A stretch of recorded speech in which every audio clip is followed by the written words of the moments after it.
Bonjour, ici Sébastien d'actualité-dvd.com et aujourd'hui je vais vous parler du film Le Mécano Résurrection, version française de Mechanic Resurrection en édition combo Blu-ray DVD.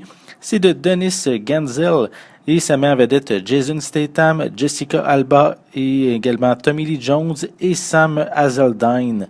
C'est distribué par VVS Film et il est en magasin depuis le 22 novembre 2016. Ce nouvel opus permet de retrouver Arthur Bishop alors qu'il pensait avoir mis son passé de tueur à gages derrière lui. Il coule maintenant des jours heureux à Rio dans l'anonymat. Mais quand son plus redoutable ennemi menace de révéler qu'il est toujours en vie et que la femme qu'il vient de rencontrer se fait kidnapper, mais Bishop est obligé de parcourir le monde pour effectuer 3 assassinats impossibles et comme toujours, il doit faire en sorte que ses exécutions ressemblent à des accidents. Suite du film Le Mécano paru en 2011, le premier volet offrait un bon mélange d'action et de fusillade sans avoir fait trop de vagues parmi les cinéphiles.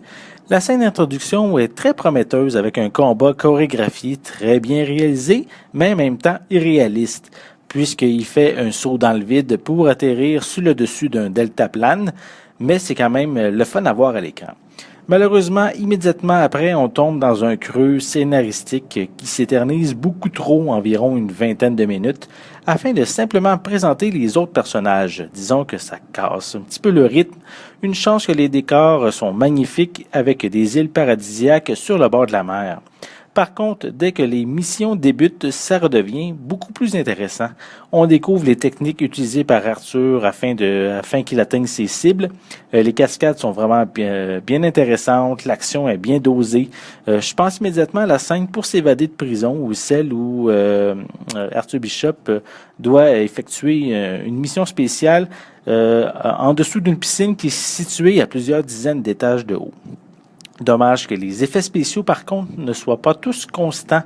On remarque à de nombreuses occasions la ligne de démarcation entre le plateau de tournage et les décors qui ont été ajoutés numériquement.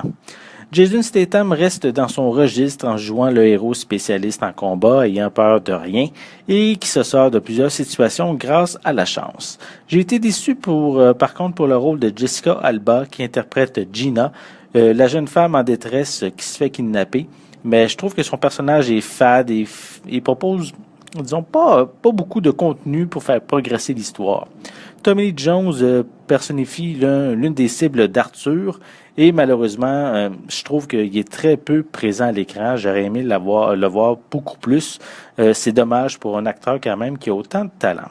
Pour Sam Hazeldine, qui tient le rôle de Crane, qui finalement ne laissera pas vraiment son empreinte comme vilain dans l'univers cinématographique.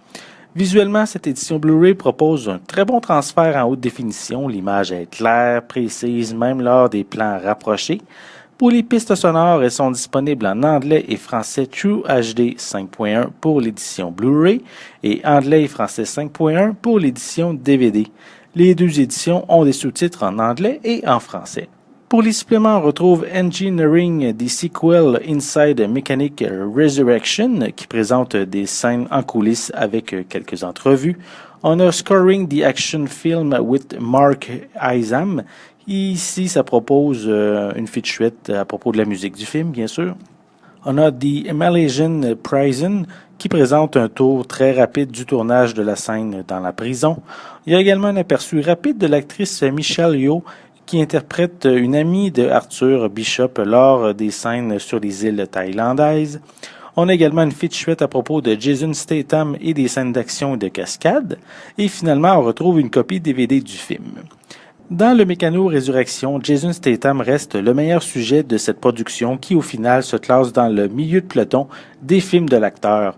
Plusieurs scènes intéressantes lors des missions du personnage principal, mais les seconds rôles ne sont pas, je trouve, assez bien exploités.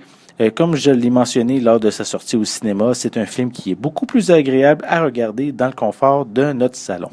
C'était Sébastien, merci et bon visionnement.